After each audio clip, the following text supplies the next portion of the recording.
icazə versə tarı gedək, qabağa getməyə icazə versə tarı gedək, qəzəllə meyxananın yolunu ayrı-ayrı gedək, bəlkə qafiyəni saxlayaq, bir dənə matını gedək, o da ləzzət verəcək burada hər insana bugün, o da ləzzət verəcək burada hər insana bugün, bayramlı yığılmışım məclisə meydana bugün, bayramlı yığılmışım məclisə meydana bugün, üstümüzdən əsirlər, üstümüzdən əsirlər, Kəmzarabad şiir gəlir.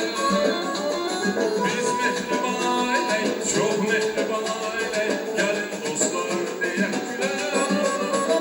Biz mehriban ailəyik, çox mehriban ailəyik, gəlin dostlar deyək gülər.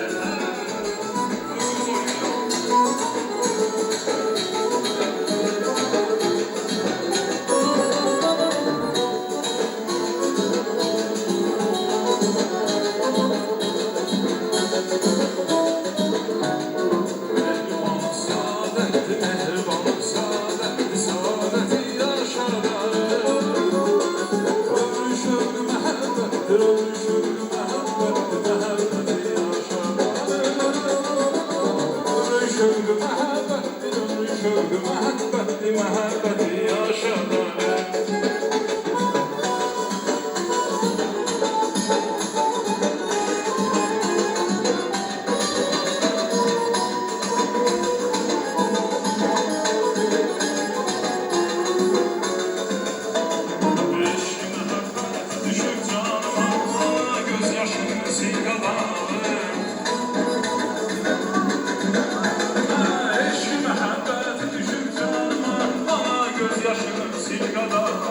Yaşım 20'ni anlayıp kesin, yaşım 20'ni anlayıp kesin, gözlüye bilmeden bir adam alır, özünde